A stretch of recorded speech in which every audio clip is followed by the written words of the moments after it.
सत श्री अकाल। न्यूज़ 18 पंजाब हरियाणा हिमाचल देख रहे सारे दर्शकों का स्वागत। मैं हां अमृत विरदी। बुलेटिन की शुरुआत करते हैं वड्डी खबर के नाल। तां थोड़ी ही देर दे विच किसान जथेबंदियां दी मीटिंग शुरू होण जा रही है ते इस मीटिंग दे विच अंदोलन की अगली रणनीति ते मंथन किया जाएगा।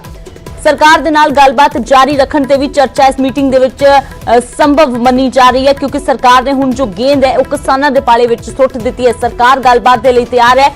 सरकार कह रही है कि 7वें गेड़ की गलबात कदों की जानी है, यह फैसला हुण किसानां दे हत्थ है। हुण किसान जथेबंदियां भी अपनी मीटिंग दे विच विचार करनगियां कि कदों सरकार दे नाल गलबात की जावे, क्योंकि हुण कोशिश यही हो रही है सरकार वालों कि मसले का हल जल्द तो जल्द कढ लिया जाए। किसानां दा अंदोलन जो है वह जल्द तो जल्द खत्म करवा दिता जाए। हालांकि किसान अजे भी तिन्ना खेती कानूनां नूं रद्द करने की मंग ते अड़े हुए ने, पर हुण जो किसान ने यह भी गल कह रहे हैं कि सरकार तिन्ने कानून रद्द करके नवे कानून लैके आवे। वो कानून साडे नाल डिस्कस किए जान, जो गल्लां ने जो पॉइंट्स ने साडे माहिरां दे नाल सरकार दे माहिर डिस्कस करन, उस तो बाद नवा कानून बनाया जावे जो वाकई दे विच किसानां दे हित विच होवे। ये किसानां दा कहना है। सरकार सोध लई तैयार है, पर हुण इंतजार है अगली मुलाकात दा, गलबात दा।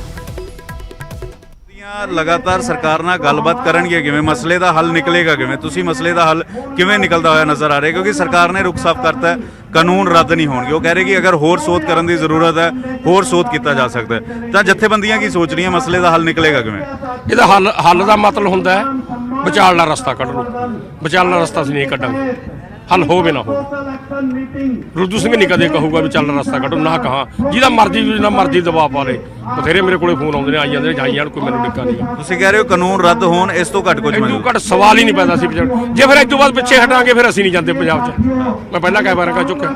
लेकिन सरकार कह रही कि असी सारियां खामियां दूर की, अगर होर खामियां ने वो भी असी करन नूं तैयार हां। क्यों सरकार तिन्ने कानून खारज कर दे, पंज बंदे साडे ले ले, 5 चंगे बुद्धिजीवी ਜਿਹੜੇ ਅਖਬਾਰਾਂ ਦੇ ਵਧੀਆ ਬੰਦੇ ਨੇ ਉਹਨਾਂ ਨੂੰ ਪਾ ਲੇ, 5 ਸਰਕਾਰ ਆਪਦੇ ਪਾ ਲੇ। ਉੱਥੇ ਬਹਿਸ ਕਰ ਲਾਂਗੇ, ਜੇ ਕਾਨੂੰਨ ਬਣਾਉਣਾ ਬਣਾ ਲਾਂਗੇ, ਦੁਬਾਰਾ ਬਣਾ ਲਾਂਗੇ। ਤੁਸੀਂ ਕਹਿ ਰਹੇ ਹੋ ਕਾਨੂੰਨ ਦੁਬਾਰਾ ਬਣਾਇਆ ਜਾਵੇ? ਬਣਾਇਆ ਜਾ ਸਕਦਾ ਹੈ, ਮਤਲਬ ਜੇ ਸਾਨੂੰ ਜਚੂਗਾ ਬਣਾਇਆ ਜਾ ਸਕਦਾ ਹੈ। ਮਤਲਬ ਅੱਜ ਉਹ ਮੁਕਾਬਲੇ ਥੋੜੀ ਜਿਹੀ ਗੱਲ ਨਾਲ ਮੁੱਕਦਾ। ਉਹ ਤਿੰਨੇ ਕਾਨੂੰਨ ਖਾਰਜ ਕਰੇ, ਦੂਜੀਆਂ ਮੰਗਾਂ ਮੰਨੇ, ਅਸੀਂ ਆਪਦੇ ਘਰ ਨੂੰ ਜਾਈਏ। मुझे लगता है जो सच है अंततोगत्वा उस दिशा में ही चलते हुए समाधान का रास्ता निकलेगा। 7वें दौर की बातचीत के लिए क्या कोई प्रपोजल किसानों की तरफ से आया है अभी तक? अभी हम लोगों ने कहा है कि बातचीत करने के लिए तैयार हैं। उनका प्रस्ताव आएगा तो निश्चित रूप से सरकार बातचीत करेगी। आप लोगों ने भेजा है प्रस्ताव? अभी तक किसानों की ओर से कोई प्रस्ताव नहीं आया। जो मैंने कहा ना कि सरकार बातचीत के लिए तैयार है, जैसे ही प्रस्ताव आएगा तो हम बातचीत करेंगे। ये कानून किसानों के जीवन स्तर में बदलाव लाने के लिए आए हैं। इन कानूनों के पीछे भारत सरकार की नीति और नीयत दोनों सही है, और हम लोगों ने किसान यूनियन के साथ बातचीत की है, उनको समझाने का भी प्रयास किया है, और हमारी इच्छा है कि वो क्लॉज बाई क्लॉज चर्चा करें, और हम लोगों ने जो अपनी तरफ से प्रस्ताव दिए हैं उन पर उनका क्या मत है वो व्यक्त करेंगे, तो निश्चित रूप से हम लोग चर्चा को आगे बढ़ाएंगे। तो सीधा रुख करते हैं पंकज कपाही मेरे सहयोगी लाइव जुड़े हुए ने। तो पंकज, हुण नजरां हर किसी दी टिकियां होईयां ने कि आखिरकार मसले दा हल किस तरह होवेगा। सरकार भी पूरी कोशिश कर रही है, गेंद हुण किसानां दे पाले विच सुੱਟ दित्ती है। फिलहाल किसान जथेबंदियां मीटिंग करन जा रही ने, की कोई जानकारी है, किस तरह की हलचल है, की लग रहा है गलबात का रास्ता अपनाउणगे किसान? देखो अमृत, थोड़ी देर च मीटिंग जी शुरू होएगी। थोड़ी देर च किसान जथेबंदियां एक बार फिर तो पंजाब दियां 32 जथेबंदियां आपस च मीटिंग करनगियां, वो तय करनगियां कि किवें सरकार नाल गलबात की जानी है। सरकार दा कुछ प्रपोजल आया है, क्योंकि कुछ जथेबंदियां ना ऑफ रिकॉर्ड सरकार गलबात कर रही है। तो अजिहे च इस पूरे मसले नूं लैके अगली रूपरेखा की रहने वाली है, अगली रणनीति की रहने वाली है, और सरकार नाल किवें गलबात की जाएगी, क्योंकि सरकार ने अपना रुख साफ कर दिता। सरकार कह रही कि किसान प्रपोजल भेजन, और सरकार किसान कह रहे हैं कि सरकार प्रपोजल भेजे। तो इसे करके अजय गलबात शुरू नहीं हो सकी है, लेकिन ऑफ रिकॉर्ड गलबात जरूर हो रही है। और किसान जथेबंदियां कह रही ने कि तिन्ने कानून रद्द होण, इस तो घट कुछ मंजूर नहीं है। तो सरकार दूजे पासे तर्क दे रही है कि होर ਖਾਮੀਆਂ ਦੱਸੋ, ਤੁਸੀਂ ਜੋ ਖਾਮੀਆਂ ਦੱਸੀਆਂ ਸੀ ਉਹ ਅਸੀਂ ਦੂਰ ਕਰ ਦਿੱਤੀਆਂ ਨੇ। ਅਗਰ ਤੁਹਾਨੂੰ ਹੋਰ ਖਾਮੀਆਂ ਨਜ਼ਰ ਆ ਰਹੀਆਂ ਤਾਂ ਉਹ ਵੀ ਅਸੀਂ ਦੂਰ ਕਰਨ ਨੂੰ ਤਿਆਰ ਹਾਂ। ਔਰ ਇਸੇ ਵਜ੍ਹਾ ਕਰਕੇ ਗੱਲਬਾਤ ਜਿਹੜੀ ਆ ਉਹ ਅੰਮ੍ਰਿਤ ਫਿਲਹਾਲ ਰੁਕੀ ਹੋਈ ਹੈ। ਔਰ ਅੱਜ ਥੋੜੀ ਦੇਰ 'ਚ ਮੀਟਿੰਗ ਜਿਹੜੀ ਹੈ ਪੰਜਾਬ ਦੀ 32 ਜਥੇਬੰਦੀਆਂ ਦੀ ਉਹ ਆਪਸ 'ਚ ਹੋਣ ਜਾ ਰਹੀ ਹੈ। ਸਿੰਘੂ ਬਾਰਡਰ ਤੇ ਮੀਟਿੰਗ ਜਿਹੜੀ ਹੈ ਹੋਏਗੀ। ਅੰਮ੍ਰਿਤ ਬਿਲਕੁਲ ਪੰਕਜ, ਤਸਵੀਰਾਂ ਵੀ ਅਸੀਂ ਚਾਹਾਂਗੇ ਤੁਸੀਂ ਸਾਡੇ ਦਰਸ਼ਕਾਂ ਨੂੰ ਨਾਲ ਦਿਖਾਉਂਦੇ ਰਹੋ ਕਿ ਗੱਲਬਾਤ ਦੇ ਲਈ ਤਾਂ ਕੋਸ਼ਿਸ਼ਾਂ ਹੋ ਰਹੀਆਂ ਨੇ, ਪਰ ਨਾਲ ਦੀ ਨਾਲ ਜੋ ਵੱਡੇ ਪੱਧਰ ਤੇ ਕਿਸਾਨਾਂ ਦਾ ਸੰਘਰਸ਼ ਹੈ ਉਹ ਵੀ ਜਾਰੀ ਹੈ। ਤਾਂ ਪੰਕਜ, ਇੱਕ ਹੋਰ ਗੱਲ ਹੈ ਕਿ ਕਿਸਾਨ ਹੁਣ ਇਹ ਵੀ ਗੱਲ ਕਹਿ ਰਹੇ ਨੇ ਕਿ ਸਰਕਾਰ ਸੋਧ ਕਰਨ ਦੇ ਲਈ ਤਿਆਰ ਹੈ, ਸਾਨੂੰ ਸੋਧ ਨਹੀਂ ਚਾਹੀਦੀ। ਪਰ ਹੁਣ ਕਿਸਾਨਾਂ ਦੇ ਵੱਲੋਂ ਵੀ ਇੱਕ ਨਵਾਂ ਬਿਆਨ ਤਾਂ ਜ਼ਰੂਰ ਆਇਆ। ਤੁਸੀਂ ਰੁਲਦੂ ਸਿੰਘ ਨਾਲ ਵੀ ਜਦੋਂ ਗੱਲ ਕੀਤੀ ਤਾਂ ਉਹ ਵੀ ਇਹ ਗੱਲ ਕਹਿੰਦੇ ਨਜ਼ਰ ਆਏ ਕਿ ਨਵੇਂ ਤਰੀਕੇ ਦੇ ਨਾਲ ਪੂਰਾ ਨਵਾਂ ਢਾਂਚਾ, ਨਵੇਂ ਸਿਰੇ ਤੋਂ ਕਾਨੂੰਨ ਬਣਾਇਆ ਜਾ ਸਕਦਾ ਹੈ। ਸਰਕਾਰ ਦੇ ਮਾਹਿਰ ਬੈਠਣ, ਸਾਡੇ ਮਾਹਿਰ ਜਾਣਗੇ ਤੇ ਚਰਚਾ ਕਰਕੇ ਸਾਡੇ ਨਾਲ ਪੁਆਇੰਟ ਵਾਈਜ਼ ਨਵਾਂ ਕਾਨੂੰਨ ਬਣਾਇਆ ਜਾ ਸਕਦਾ ਹੈ। ਬਿਲਕੁਲ ਅੰਮ੍ਰਿਤ, ਮੈਂ ਤਸਵੀਰਾਂ ਵੀ ਦਿਖਾ ਰਿਹਾ। ਤਸਵੀਰਾਂ ਇਹ ਦੇਖੋ ਕਿ ਸਿੰਘੂ ਬਾਰਡਰ ਦੀਆਂ ਤਸਵੀਰਾਂ ਨੇ। ਵੱਖ-ਵੱਖ ਥਾਵਾਂ ਤੇ ਲੰਗਰ ਜਿਹੜਾ ਉਹ ਲੱਗਿਆ ਹੋਇਆ। ਕਿਸਾਨਾਂ ਦਾ ਸੰਘਰਸ਼ ਉਸੇ ਤਰੀਕੇ ਦੇ ਨਾਲ ਚੱਲਦਾ ਰਹੇਗਾ। ਕਿਸਾਨਾਂ ਦਾ ਇਹ ਕਹਿਣਾ ਕਿ ਅਸੀਂ ਇਸੇ ਤਰੀਕੇ ਦੇ ਨਾਲ ਅੰਦੋਲਨ ਕਰਦੇ ਰਵਾਂਗੇ। ਔਰ ਇੱਥੇ ਹਰ ਤਰ੍ਹਾਂ ਦਾ ਲੰਗਰ ਜਿਹੜਾ ਉਹ ਲੱਗਿਆ ਹੋਇਆ। ਔਰ ਰੁਲਦੂ ਸਿੰਘ ਨੇ ਜੋ ਜ਼ਿਕਰ ਕੀਤਾ, ਰੁਲਦੂ ਸਿੰਘ ਹੋਰਾਂ ਨੇ ਜ਼ਿਕਰ ਕੀਤਾ ਕਿ ਕਾਨੂੰਨ ਜਿਹੜਾ ਵਾ ਉਹ ਤਿੰਨੇ ਰੱਦ ਕਰੋ ਔਰ ਉਸ ਤੋਂ ਬਾਅਦ ਇੱਕ ਨਵਾਂ ਕਾਨੂੰਨ ਬਣਾਇਆ ਜਾਵੇ। ਔਰ ਨਵਾਂ ਕਾਨੂੰਨ ਬਣਾਉਣ ਦੇ ਲਈ ਉਸ ਦੇ ਵਿੱਚ ਕਿਸਾਨਾਂ ਦੀ ਇੱਕ ਟੀਮ 5 ਮੈਂਬਰੀ ਜਾਵੇ, 5 ਮੈਂਬਰੀ ਬੁੱਧੀਜੀਵੀ ਹੋਣ ਔਰ ਇਸ ਦੇ ਨਾਲ ਸਰਕਾਰ ਦੇ 5 ਨੁਮਾਇੰਦੇ ਹੋਣ, ਯਾਨੀ ਕਿ 15 ਨੁਮਾਇੰਦੇ ਹੋਣ। ਇੱਕ ਨਵਾਂ ਬਿਆਨ ਜਿਹੜਾ ਰੁਲਦੂ ਸਿੰਘ ਹੋਰਾਂ ਨੇ ਦਿੱਤਾ, ਉਹਨਾਂ ਨੇ ਕਿਹਾ ਕਿ ਫਿਰ ਇੱਕ ਨਵਾਂ ਕਾਨੂੰਨ ਸਰਕਾਰ ਬਣਾ ਲੇ। ਜੋ ਉਹਨਾਂ ਨੂੰ ਲੱਗ ਰਿਹਾ ਕਿ ਇਹ ਚੀਜ਼ਾਂ ਹੋਣੀਆਂ ਚਾਹੀਦੀਆਂ ਉਹ ਨਵੇਂ ਕਾਨੂੰਨ ਦੇ ਵਿੱਚ ਲਿਆਂਦੀਆਂ ਜਾਣ, ਲੇਕਿਨ ਇਹ ਕਾਨੂੰਨ ਤਿੰਨੇ ਜਿਹੜੇ ਨੇ ਉਹ ਰੱਦ ਕੀਤੇ ਜਾਣ। ਇਹ ਬਕਾਇਦਾ ਤੌਰ ਤੇ ਸਟੇਟਮੈਂਟ ਜਿਹੜੀ ਹੈ ਰੁਲਦੂ ਸਿੰਘ ਹੋਰਾਂ ਨੇ ਨਿਊਜ਼ 18 ਤੇ ਦਿੱਤੀ ਹੈ ਔਰ ਸਾਫ਼ ਤੌਰ ਤੇ ਕਿਹਾ ਹੈ ਕਿ ਕਾਨੂੰਨ ਤਿੰਨੇ ਰੱਦ ਕਰਨ। ਜਿੰਨੀ ਦੇਰ ਤਿੰਨੇ ਕਾਨੂੰਨ ਰੱਦ ਨਹੀਂ ਹੋਣਗੇ ਉਦੋਂ ਤੱਕ ਸਾਡਾ ਅੰਦੋਲਨ ਇਸੇ ਤਰੀਕੇ ਦੇ ਨਾਲ ਇੱਥੇ ਦਿੱਲੀ ਦੇ ਸਿੰਘੂ ਬਾਰਡਰ ਹੋਵੇ ਜਾਂ ਟਿਕਰੀ ਬਾਰਡਰ ਹੋਵੇ ਜਾਂ ਫਿਰ ਗਾਜ਼ੀਪੁਰ ਬਾਰਡਰ ਹੋਵੇ, ਇਸੇ ਤਰੀਕੇ ਦੇ ਨਾਲ ਜਾਰੀ ਰਹੇਗਾ।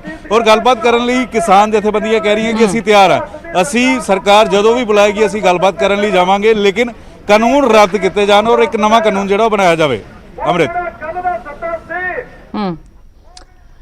ਬਿਲਕੁਲ ਪੰਕਜ, ਤਾਂ ਫਿਲਹਾਲ ਕਿਸਾਨਾਂ ਦੀ ਅੱਜ ਦੀ ਮੀਟਿੰਗ ਦੇ ਵਿੱਚੋਂ ਕੀ ਨਿਕਲਦਾ ਹੈ ਕਿ 7ਵੇਂ ਗੇੜ ਦੀ ਗੱਲਬਾਤ ਦੇ ਲਈ ਕਿਸਾਨ ਜਥੇਬੰਦੀਆਂ ਦੇ ਵੱਲੋਂ ਅੱਜ ਕੋਈ ਐਲਾਨ ਕੀਤਾ ਜਾਂਦਾ ਹੈ ਜਾਂ ਫਿਰ ਹੋਰ ਕੋਈ ਅਹਿਮ ਗੱਲ ਉਹਨਾਂ ਦੇ ਵੱਲੋਂ ਕੋਈ ਰਣਨੀਤੀ ਲਿਖੀ ਜਾਂਦੀ ਹੈ। ਇੰਤਜ਼ਾਰ ਸਭ ਨੂੰ ਹੈ। ਪੰਕਜ, ਲਗਾਤਾਰ ਨਜ਼ਰ ਬਣੀ ਹੋਈ ਹੈ। ਸ਼ੁਕਰੀਆ ਫਿਲਹਾਲ ਇਹ ਤਸਵੀਰਾਂ ਦਰਸ਼ਕਾਂ ਦੇ ਨਾਲ ਸਾਂਝੀਆਂ ਕਰਨ ਦੇ ਲਈ ਤੇ ਇਸ तमाम ਜਾਣਕਾਰੀ ਦੇ ਲਈ। ਤਾਂ ਹੁਣ ਤੋਂ ਥੋੜੀ ਹੀ ਦੇਰ ਦੇ ਵਿੱਚ ਜੋ ਕਿਸਾਨ ਜਥੇਬੰਦੀਆਂ ਦੀ ਮੀਟਿੰਗ ਹੈ ਉਹ ਸ਼ੁਰੂ ਹੋਣ ਜਾ ਰਹੀ ਹੈ। ਸਿੰਘੂ ਬਾਰਡਰ ਤੇ ਕਿਸਾਨ ਡਟੇ ਹੋਏ ਨੇ। ਲਗਾਤਾਰ 20ਵੇਂ ਦਿਨ ਦੇ ਵਿੱਚ ਉਹਨਾਂ ਦਾ ਧਰਨਾ ਪ੍ਰਵੇਸ਼ ਕਰ ਚੁੱਕਾ ਹੈ। ਤਾਂ ਫਿਲਹਾਲ ਥੋੜੀ ਹੀ ਦੇਰ ਦੇ ਵਿੱਚ ਕਿਸਾਨ ਰਣਨੀਤੀ ਬਣਾਉਣਗੇ, ਤੈਅ ਕਰਨਗੇ ਕਿ ਆਖਿਰਕਾਰ ਅੱਗੇ ਕੀ ਕੀਤਾ ਜਾਣਾ ਹੈ, ਕਿਉਂਕਿ ਸਰਕਾਰ ਨੇ ਕਹਿ ਦਿੱਤਾ ਕਿ ਅਸੀਂ ਗੱਲਬਾਤ ਲਈ ਤਿਆਰ ਹਾਂ। ਕਿਸਾਨ ਦੱਸਣ ਕਿ ਅਗਲੀ ਗੱਲਬਾਤ ਕਦੋਂ ਕਰਨੀ ਹੈ।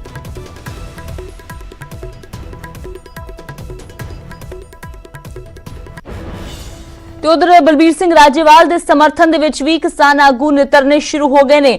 ਨਿਸ਼ਾਨ ਸਾਹਿਬ ਵਾਲੇ ਬਿਆਨ ਦਾ ਰੁਲਦੂ ਸਿੰਘ ਦੇ ਵੱਲੋਂ ਸਮਰਥਨ ਕੀਤਾ ਗਿਆ ਹੈ। ਕਿਹਾ ਕਿ ਰਾਜੇਵਾਲ ਦੀ ਮਨਸ਼ਾ ਗਲਤ ਨਹੀਂ ਸੀ, ਕਿਸਾਨੀ ਅੰਦੋਲਨ ਨੂੰ ਬਦਨਾਮ ਕਰਨ ਦੀ ਸਾਜ਼ਿਸ਼ ਹੋ ਰਹੀ ਹੈ। ਉਹਨਾਂ ਕਿਹਾ ਸਾਨੂੰ ਸਰਕਾਰ ਨੂੰ ਕੋਈ ਮੌਕਾ ਨਹੀਂ ਦੇਣਾ ਚਾਹੀਦਾ ਸਾਡੇ ਅੰਦੋਲਨ ਨੂੰ ਤਾੜਪੀੜੋ ਕਰਨ ਦਾ। ਜੇ ਕਿਸੇ ਨੂੰ ਬੁਰਾ ਲੱਗਾ ਤਾਂ ਅਸੀਂ ਮਾਫੀ ਮੰਗਣ ਨੂੰ ਤਿਆਰ ਹਾਂ।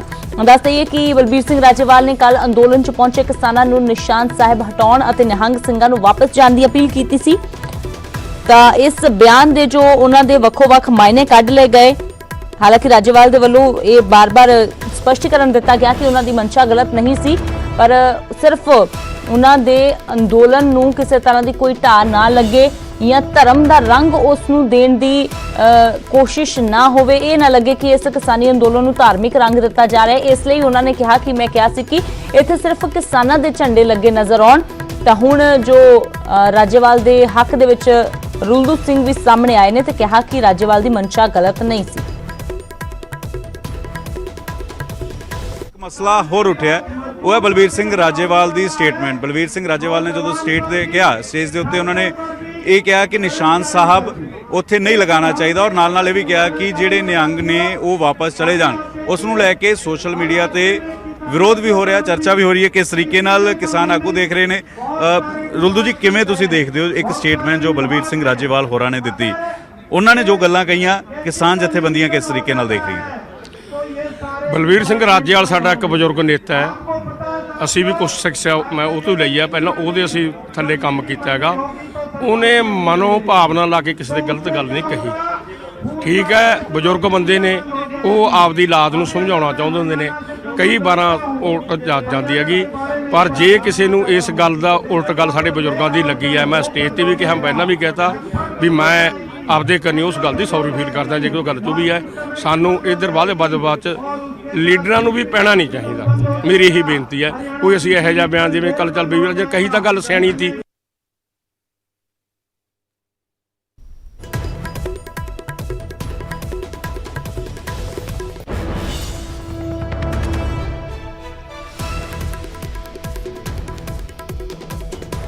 ਤਾਂ ਬੇਸ਼ੱਕ ਰੁਲਦੂ ਸਿੰਘ ਦੇ ਵੱਲੋਂ ਤੇ ਕੁਝ ਹੋਰ ਕਿਸਾਨਾਂ ਦੇ ਵੱਲੋਂ ਰਾਜੇਵਾਲ ਦਾ ਸਮਰਥਨ ਕੀਤਾ ਜਾ ਰਿਹਾ ਹੈ, ਹਮਾਇਤ ਕੀਤੀ ਜਾ ਰਹੀ ਹੈ, ਪਰ ਰਾਜੇਵਾਲ ਦੇ ਬਿਆਨ ਤੇ ਕਾਂਗਰਸੀ ਸਾਂਸਦ ਰਵਨੀਤ ਬਿੱਟੂ ਜ਼ਰੂਰ ਭੜਕੇ ਨੇ। ਕਿਹਾ ਕਿ ਰਾਜੇਵਾਲ ਨੇ ਪੰਜਾਬ ਦੇ ਧਰਮ ਤੇ ਬਾਣੇ ਨੂੰ ਸੱਟ ਮਾਰੀ ਹੈ। ਬਿੱਟੂ ਨੇ ਰਾਜੇਵਾਲ ਨੂੰ ਬੀਜੇਪੀ ਤੇ ਆਰਐਸਐਸ ਦਾ ਹੱਥ ਠੋਕਾ ਦੱਸਿਆ ਹੈ। ਕਿਹਾ ਕਿ ਭਾਸ਼ਣ ਦੌਰਾਨ ਰਾਜੇਵਾਲ ਨੇ ਬੀਜੇਪੀ ਦੀ ਭਾਸ਼ਾ ਬੋਲੀ ਹੈ। ਰਾਜੇਵਾਲ ਨੇ ਕਿਸਾਨੀ ਅੰਦੋਲਨ ਨੂੰ ਕਮਜ਼ੋਰ ਕਰਨ ਦੀ ਕੋਸ਼ਿਸ਼ ਕੀਤੀ ਹੈ। ਰਵਨੀਤ ਬਿੱਟੂ ਨੇ ਇਹ ਕਿਹਾ ਕਿ ਬੀਜੇਪੀ ਨੇ ਰਾਜੇਵਾਲ ਨੂੰ ਪੰਜਾਬ ਦਾ ਮੁੱਖ ਮੰਤਰੀ ਦਿਖਾਇਆ ਹੈ, ਮੁੱਖ ਮੰਤਰੀ ਬਣਾਉਣ ਦਾ ਸੁਪਨਾ ਦਿਖਾਇਆ ਹੈ। ਦੱਸਦੇ ਕਿ ਕੱਲ ਸਿੰਘੂ ਬਾਰਡਰ ਤੇ ਰਾਜੇਵਾਲ ਨੇ ਸੰਬੋਧਨ ਕੀਤਾ ਸੀ ਤੇ ਇਸ ਦੌਰਾਨ ਟਾਵਰ ਤੇ ਨਿਸ਼ਾਨ ਸਾਹਿਬ ਲਾਉਣ ਵਾਲਿਆਂ ਨੂੰ ਸਲਾਹ ਦਿੱਤੀ ਸੀ ਕਿ ਸ਼੍ਰੀ ਗੁਰੂ ਗ੍ਰੰਥ ਸਾਹਿਬ ਜੀ ਦੇ ਪ੍ਰਕਾਸ਼ ਵਾਲੀ ਥਾਂ ਤੇ ਹੀ ਨਿਸ਼ਾਨ ਸਾਹਿਬ ਸੌਂਦੇ ਨੇ। ਨਿਹੰਗ ਸਿੰਘਾਂ ਨੂੰ ਵੀ ਬੇਨਤੀ ਕੀਤੀ ਸੀ ਕਿ ਛਾਉਣੀ ਆਪਣੀ ਕਿਸੇ ਹੋਰ ਥਾਂ ਤੇ ਜਾ ਕੇ ਲਗਾ ਲਓ। ਤੇ ਇਸ ਬਿਆਨ ਦੇ ਹੁਣ ਵੱਖੋ-ਵੱਖ ਮਾਇਨੇ ਕੱਢੇ ਜਾ ਰਹੇ ਨੇ। ਇਸ ਬਿਆਨ ਦਾ ਕਈ ਥਾਵਾਂ ਤੇ ਵਿਰੋਧ ਵੀ ਹੋ ਰਿਹਾ ਹੈ ਤੇ ਰਵਨੀਤ ਬਿੱਟੂ ਦੇ ਵੱਲੋਂ ਵੀ ਇਸ ਬਿਆਨ ਦਾ ਵਿਰੋਧ ਕੀਤਾ ਗਿਆ ਹੈ।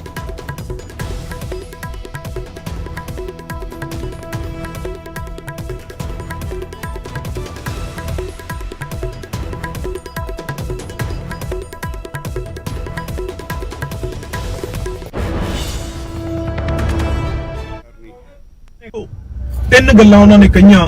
ਸਭ ਤੋਂ ਵੱਡੀ ਉਹਨਾਂ ਨੇ ਪਹਿਲੀ ਚੋਟ ਮਾਰੀ ਆਪਣੇ ਧਰਮ ਤੇ ਵੀ ਨਿਸ਼ਾਨ ਸਾਹਿਬ ਜਿਹੜੇ ਨੇ ਉਹ ਲਾ ਦਿਓ। ਦੂਜੀ ਚੋਟ ਮਾਰੀ ਨਿਹੰਗ ਸਿੰਘ ਵਾਪਸ ਚਲੇ ਜਾਓ।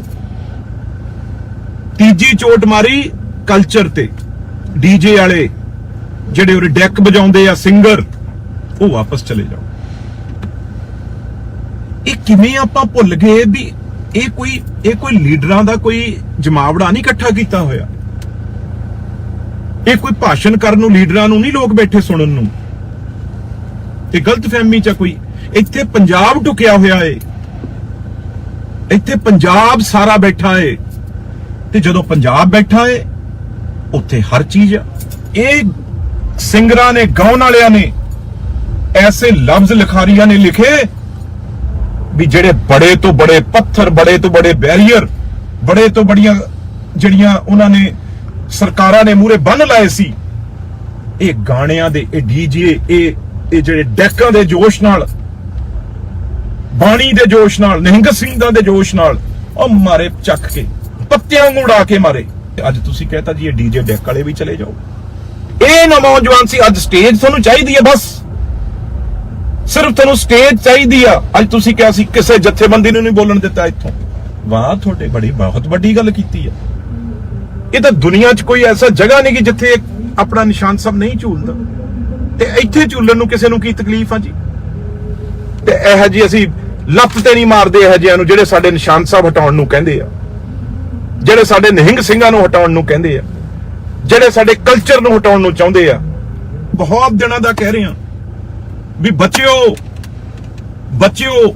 ਬਹੁਤ ਚੰਗੇ ਲੀਡਰਾਂ ਦੇ ਮੈਂ ਨਾਂ ਵੀ ਲਏ ਆ, ਜਿਹੜੇ ਕਿਸਾਨ ਯੂਨੀਅਨਾਂ ਦੇ ਲੀਡਰ ਆ, ਜਿਨ੍ਹਾਂ ਪਿੱਛੇ ਲੋਕ ਨੇ।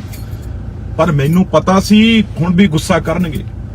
ਤੁਸੀਂ ਕੁਝ ਬੰਦੇ ਇਹਨਾਂ ਦੀਆਂ ਗੱਡੀਆਂ ਦੇ ਮਗਰ ਗੱਡੀਆਂ ਲਾਇਆ ਕਰੋ, ਇਹ ਦੇਖਿਆ ਕਰੋ ਕਿੱਥੇ ਜਾਂਦੇ ਆ, ਕਿਹਦੇ ਨਾਲ ਮੀਟਿੰਗਾਂ ਕਰਦੇ ਆ, ਇਹਨਾਂ ਤੇ ਪਹਿਰਾ ਰੱਖਿਆ ਕਰੋ। ਨਹੀਂ, ਇਹ ਭਾਸ਼ਾ ਕੋਈ ਪੰਜਾਬੀ ਨਹੀਂ ਬੋਲ ਸਕਦਾ। ਜਦੋਂ ਆਪ ਸੋਚ ਚੀਫ ਮਿਨਿਸਟਰ ਬਣਨ ਦੀ ਆ ਜਾਂਦੀ ਆ ਨਾ, ਜਿਹੜੇ ਸੁਪਨੇ ਦਿੱਲੀ ਵਾਲੇ, ਇਹ ਦਿੱਲੀ ਵਾਲੇ ਬਹੁਤ ਸੁਪਨੇ ਦਿਖਾਉਂਦੇ ਆ। ਇਹਨਾਂ ਨੇ ਲੀਡਰ ਸਾਹਿਬ ਨੂੰ ਸੁਪਨਾ ਹੀ ਚੀਫ ਮਿਨਿਸਟਰ ਦਾ ਦਿਖਾਤਾ ਵੀ ਸਾਡੀ ਸਪੋਰਟ ਸ਼ਹਿਰਾਂ ਤੇ ਤੁਸੀਂ ਪਿੰਡਾਂ 'ਚ, ਤੇ ਆਪਾਂ ਸਰਕਾਰ ਬਣਾ ਕੇ ਚੀਫ ਮਿਨਿਸਟਰ ਥਾਪਾਂਗੇ। ਤੇ ਚੀਫ ਮਿਨਿਸਟਰ ਦੀ ਭੁਲੇਖੇ ਆ ਕੁੰਡਾ ਕਰਾ ਬੈਠੇ। ਰਵਨੀਤ ਬਿੱਟੂ ਨੇ ਸਿਰਫ ਰਾਜੇਵਾਲ ਦੇ ਬਿਆਨਾਂ ਦੀ ਨਿੰਦਾ ਨਹੀਂ ਕੀਤੀ ਹੈ, ਬਲਕਿ ਹੋਰ ਵੀ ਕਈ ਵੱਡੇ ਬਿਆਨ ਉਹਨਾਂ ਦੇ ਵੱਲੋਂ ਦਿੱਤੇ ਗਏ ਨੇ। ਕਿਹਾ ਕਿ ਬੀਜੇਪੀ ਦੇ ਵੱਲੋਂ ਮੁੱਖ ਮੰਤਰੀ ਦਾ ਸੁਪਨਾ ਦਿਖਾਇਆ ਜਾ ਰਿਹਾ ਰਾਜੇਵਾਲ ਨੂੰ। ਇਸੇ ਲਈ ਉਹ ਬੀਜੇਪੀ ਦੀ ਤੇ ਆਰਐਸਐਸ ਦੀ ਭਾਸ਼ਾ ਬੋਲ ਰਹੇ ਨੇ। ਫਿਲਹਾਲ ਇੱਕ ਛੋਟੇ ਜਿਹੇ ਬ੍ਰੇਕ ਦਾ ਵੇਲਾ।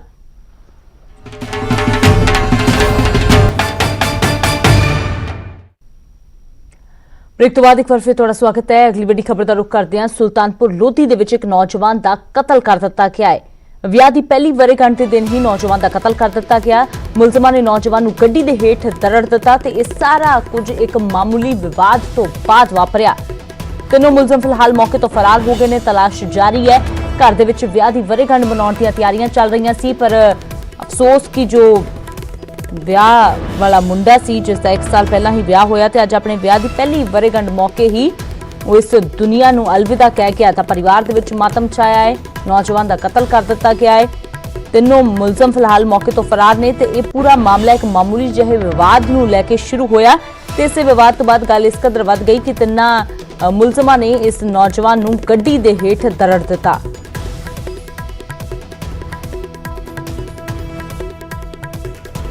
ਸੀ ਕੁਛ ਆਪਣਾ ਤੇ ਉੱਥੇ ਨਾਲ ਹੀ ਹਰਪ੍ਰੀਤ ਸਿੰਘ ਸੀਗਾ, ਉਹਦਾ ਭਰਾ ਸੀ ਜਸਪਾਲ ਸਿੰਘ, ਉਹਨਾਂ ਦਾ ਇੱਕ ਸਾਲਾ ਸੀਗਾ ਓਮਕਾਰ ਸਿੰਘ, ਇਹ ਵੀ ਉੱਥੇ ਬੈਠੇ ਸੀਗੇ, ਖਾ ਪੀ ਰਹੇ ਸੀ ਆਪਣਾ।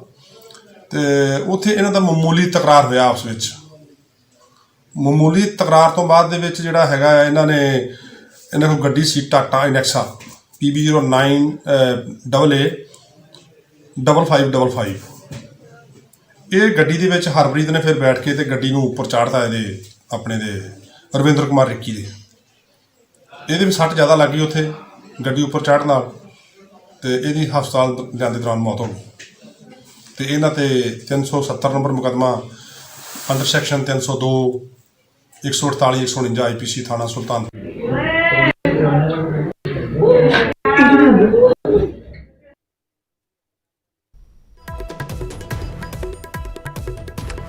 जगजीत अंजू मेरे सहयोगी ज्यादा जानकारी लिए जुड़े ने। तो जगजीत, काफी परेशान कर देने वाला मामला कि विआह की वर्षगांठ वाले दिन लड़के की मौत हो गई। मामला जानना चाहांगे आखिरकार कौन सी वो नौजवान ते की अजिही गल हुई कि मिनटां दे विच ही इस नौजवान की जान ले ली। हाँ बिल्कुल, जिस तरह एक रात की घटना है तकरीबन 8 बजे के करीब जो रविंदर सिंह है अपने भरा ते एक दोस्त के नाल जलंधर तो अपनी जिहड़ी विआह की वर्षगांठ मनानी ਸੀ ਉਹਦੇ ਵਾਸਤੇ ਸਮਾਨ ਲੈ ਕੇ ਵਾਪਸ ਸੁਲਤਾਨਪੁਰ ਪਹੁੰਚਿਆ ਤਾਂ ਇੱਥੇ ਇੱਕ ਢਾਬੇ ਦੇ ਉੱਪਰ ਖਾਣਾ ਖਾਣ ਨੂੰ ਰੁਕਿਆ ਤੇ ਦੱਸਿਆ ਜਾਂਦਾ ਹੈ ਕਿ ਜਿਹੜੇ ਦੂਸਰੀ ਹਰਪ੍ਰੀਤ ਸਿੰਘ ਤੇ ਉਹਦੇ ਦੋਸਤ ਸਾਥੀ ਤਕਰੀਬਨ 7 ਜਣੇ ਜਿਹੜੇ ਉੱਥੇ ਕਹਿੰਦੇ ਬਹਿ ਕੇ ਸ਼ਰਾਬ ਪੀ ਰਹੇ ਸਨ। ਤਾਂ ਉਹਨਾਂ ਦੇ ਵਿੱਚ ਜਿਹੜੀ ਮਾਮੂਲੀ ਤਕਰਾਰ ਹੋਈ ਹੈ ਉਸ ਤੋਂ ਬਾਅਦ ਜਿਹੜੀ ਪਹਿਲਾਂ ਇਹਨਾਂ ਦੇ ਦੱਸਣ ਮੁਤਾਬਕ ਉਹਦੇ ਭਰਾ ਦੇ ਦੱਸਣ ਮੁਤਾਬਕ ਪਹਿਲਾਂ ਉਹਨੇ ਇਹਨਾਂ ਦੇ ਉੱਪਰ ਤਲਵਾਰ ਦੇ ਨਾਲ ਵੀ ਲੈ ਕੇ ਆਏ ਨੇ ਔਰ ਕੁੱਟਮਾਰ ਕੀਤੀ ਹੈ। ਉਸ ਤੋਂ ਬਾਅਦ ਜਿਹੜਾ ਹਰਪ੍ਰੀਤ ਹੈ ਉਹ ਆਪਣੀ ਗੱਡੀ ਵਿੱਚ ਬੈਠ ਜਾਂਦਾ ਹੈ ਤਾਂ ਜਿਵੇਂ ਹੀ ਰਵਿੰਦਰ ਬਾਹਰ ਆਉਂਦਾ ਤਾਂ ਉਹਦੇ ਉੱਪਰ ਗੱਡੀ ਚੜਾ ਦਿੱਤੀ ਜਾਂਦੀ ਹੈ। ਇਹਦੇ ਵਿੱਚ ਜਿਹੜੀ ਰਵਿੰਦਰ ਨੂੰ ਕਾਫੀ ਗੰਭੀਰ ਜ਼ਖਮੀ ਹੋਇਆ ਤਾਂ ਇਹਦਾ ਜਿਹੜਾ ਦੂਸਰਾ ਸਾਥੀ ਹੈ ਉਹਦੇ ਵੀ ਸੱਟਾਂ ਲੱਗੀਆਂ ਨੇ, ਲੇਕਿਨ ਰਵਿੰਦਰ ਨੂੰ ਜਦੋਂ ਹਸਪਤਾਲ ਜਾਂਦੇ ਨੇ ਤਾਂ ਉੱਥੇ ਉਹਦੀ ਮੌਤ ਹੋ ਜਾਂਦੀ ਹੈ ਜੀ। ਤਾਂ ਜਗਜੀਤ, ਫਿਲਹਾਲ ਮੁਲਜ਼ਮਾਂ ਦੇ ਬਾਰੇ ਕੁਝ ਪਤਾ ਲੱਗ ਪਾਇਆ? ਕਿੱਥੋਂ ਦੇ ਰਹਿਣ ਵਾਲੇ ਸੀ? ਕੋਈ ਉਹਨਾਂ ਦੇ ਬਾਰੇ ਪੁਲਿਸ ਨੂੰ ਹੁਣ ਤੱਕ ਕੋਈ ਸੁਰਾਗ ਮਿਲਿਆ ਹੈ? हाँ बिल्कुल अमृत, ਜਿਹੜੇ ਤਿੰਨੇ ਵਿਅਕਤੀ ਹੈ ਉਹਨਾਂ ਦੇ ਬਿਲਕੁਲ ਉਹ ਵੀ ਸੁਲਤਾਨਪੁਰ ਦੇ ਰਹਿਣ ਵਾਲੇ ਨੇ। ਤਾਂ ਪੁਲਿਸ ਨੇ ਗੱਡੀ ਵੀ ਜਿਹੜੀ ਉਹ ਵੀ ਬਰਾਮਦ ਕਰ ਲਈ ਹੈ। ਉਹ ਜਾਣਕਾਰੀ ਇਹ ਵੀ ਹੈ ਕਿ ਪੁਲਿਸ ਵੱਲੋਂ ਉਹਨਾਂ ਨੂੰ ਕਾਬੂ ਕੀਤਾ ਗਿਆ, ਲੇਕਿਨ ਪੁਲਿਸ ਵੱਲੋਂ ਜਿਹੜੀ ਗ੍ਰਿਫਤਾਰੀ ਦੀ ਜਾਣਕਾਰੀ ਨਹੀਂ ਦਿੱਤੀ ਗਈ। ਉਹਨਾਂ ਵੱਲੋਂ ਇਹ ਦੱਸਿਆ ਰਿਹਾ ਕਿ ਫਰਾਰ ਨੇ, ਲੇਕਿਨ ਇੱਕ ਜਾਣਕਾਰੀ ਇਹ ਵੀ ਹੈ ਕਿ ਪੁਲਿਸ ਵੱਲੋਂ ਜਿਹੜਾ ਉਹਨਾਂ ਨੂੰ ਗ੍ਰਿਫਤਾਰ ਕੀਤਾ ਗਿਆ ਵਾ। ਜੀ ਜਗਜੀਤ, ਸ਼ੁਕਰੀਆ ਫਿਲਹਾਲ ਇਸ ਸਾਰੀ ਜਾਣਕਾਰੀ ਦੇ ਲਈ। ਤਾਂ ਮਾਮੂਲੀ ਜਿਹੀ ਤਕਰਾਰ ਤੋਂ ਬਾਅਦ ਸ਼ਰਾਬ ਦੇ ਨਸ਼ੇ ਦੇ ਵਿੱਚ ਚੂਰ ਬਦਮਾਸ਼ਾਂ ਨੇ ਇਸ ਨੌਜਵਾਨ ਨੂੰ ਮੌਤ ਦੇ ਘਾਟ ਉਤਾਰ ਦਿੱਤਾ, ਜਿਸ ਦੇ ਵਿਆਹ ਦੀ ਅੱਜ ਪਹਿਲੀ ਵਰ੍ਹੇਗੰਢ ਸੀ ਤੇ ਆਪਣੀ ਵਰ੍ਹੇਗੰਢ ਦੇ ਲਈ ਹੀ ਉਹ ਸਮਾਨ ਲੈ ਕੇ ਵਾਪਸ ਆ ਰਿਹਾ ਸੀ, ਪਰ ਰਸਤੇ ਦੇ ਵਿੱਚ ਹੀ ਇਸ ਦੁਨੀਆ ਨੂੰ ਅਲਵਿਦਾ ਕਹਿ ਗਿਆ। ਤੇ ਫਿਲਹਾਲ ਇਸ ਬੁਲੇਟਿਨ ਦੇ ਵਿੱਚ ਇਹ ਨਿਊਜ਼ 18 ਤੇ ਖਬਰਾਂ ਦਾ ਸਿਲਸਿਲਾ ਲਗਾਤਾਰ ਜਾਰੀ ਹੈ।